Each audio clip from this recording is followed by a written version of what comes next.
Time भी पता नहीं कितना दफा हो गया उन्हें बताया ही नहीं। 4000 ग्रैंड रेट चुक गया।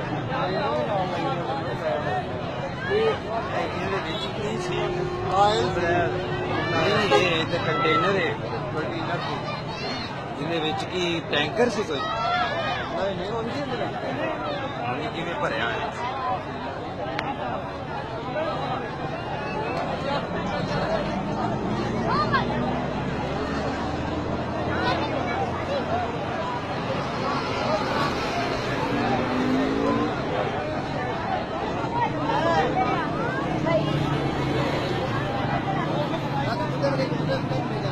ਉੱਥੇ ਆਪਾਂ ਉੱਥੇ ਰਾਤ ਹੋ ਗਈ।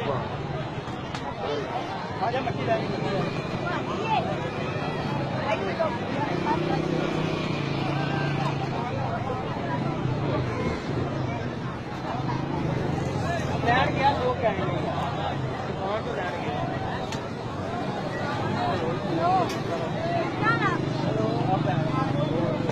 ਮਾਮਾ ਹੋਗੇ ਨਾ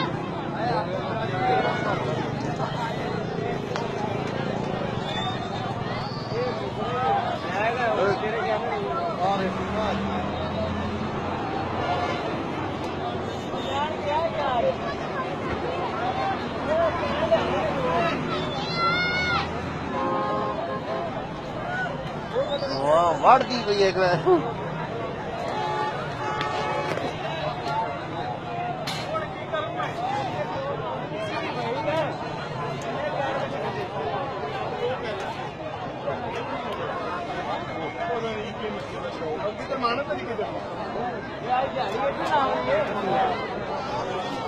चल वैसे काम खराब